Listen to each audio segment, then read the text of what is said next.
नमस्कार, Bharat express UP पर आपका स्वागत है। मैं हूं हरिशंकर कुमार। आगामी लोकसभा चुनाव को लेकर यूपी में सिर्फ इंडिया में सपा और कांग्रेस रह गए हैं। गठबंधन से एक के बाद एक दल छिटक रहे हैं।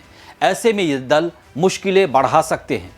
जिस वक्त इंडिया गठबंधन की दिल्ली में रैली हो रही थी और पूरे देश में विपक्षी एकजुटता का संदेश दिया जा रहा था, उसी वक्त उत्तर प्रदेश में गठबंधन के दो धड़ों ने अलग होने का ऐलान कर दिया। इनमें पीडीए का नारा बुलंद करने वाले पूर्व मंत्री स्वामी प्रसाद मौर्य ने अपनी उम्मीदवारी घोषित की, तो सपा विधायक पल्लवी पटेल ने पिछड़ा दलित मुसलमान मतलब पीडीएम न्याय मोर्चा का ऐलान कर दिया।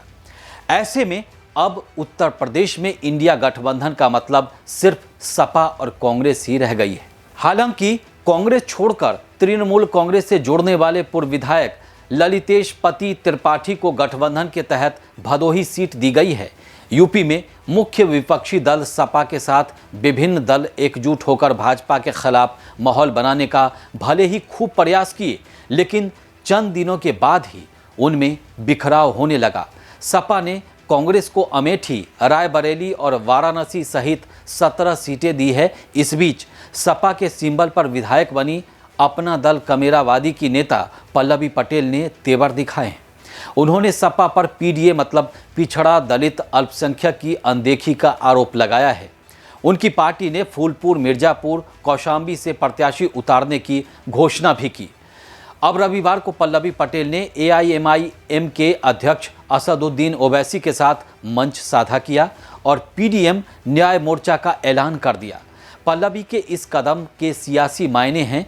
वह पिछड़ा दलित और मुसलमानों की एकजुटता के जरिए नया मोर्चा तैयार करने की ख्वाहिशमंद हैं। इसमें ओवैसी उनके साथ हैं। यह कवायद कितना करिश्मा दिखाएगा यह तो वक्त बताएगा, लेकिन इतना ज़रूर है कि विभिन्न दलों के छिटकने से इंडिया गठबंधन की सियासी धार अब कुंद हो सकती है। पल्लवी के इस कदम पर सपा के मुख्य प्रवक्ता राजेंद्र चौधरी सवाल उठाते हैं। उनका कहना है कि पल्लवी पटेल सपा की विधायक हैं। उन्हें अलग मोर्चा बनाने से पहले नैतिकता के आधार पर इस्तीफा देना चाहिए। स्वामी प्रसाद मौर्य, डॉक्टर संजय चौहान और चंद्रशेखर बने प्रत्याशी। अखिलेश के साथ पीडीए की वकालत करने वाले स्वामी प्रसाद मौर्य ने सपा का साथ छोड़कर राष्ट्रीय शोषित समाज पार्टी बनाई और रविवार को कुशीनगर से खुद चुनाव लड़ने का ऐलान कर दिया। सपा गठबंधन में शामिल रहे जनवादी पार्टी के राष्ट्रीय अध्यक्ष डॉक्टर संजय चौहान को उम्मीद थी कि गठबंधन के तहत वो घोसी से मैदान में उतरेंगे, लेकिन सपा ने राजीव राय को प्रत्याशी बना दिया। उन्होंने 30 लोकसभा सीट पर लड़ने का ऐलान किया और अब तक 14 सीट पर उम्मीदवार भी घोषित कर दिए हैं।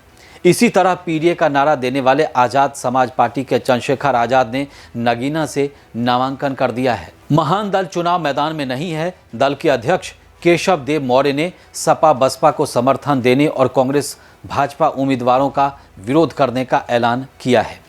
कुल मिलाकर ये है कि अब यूपी में सिर्फ कांग्रेस के साथ अब सिर्फ सपा है।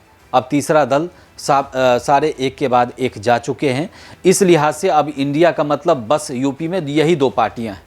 और पल्लवी पटेल की अगर आप बात करते हैं तो पल्लवी पटेल इससे पहले भी अखिलेश यादव पर लगातार हमलावर रही है। सपा चाहे जो भी कहे, लेकिन वो अब यहाँ तक कह रही हैं कि अगर उनके पास पावर है, अगर वो ऐसा करते हैं, उनके पास अधिकार भी है, तो वो निकाल दें, क्या फ़र्क पड़ता है।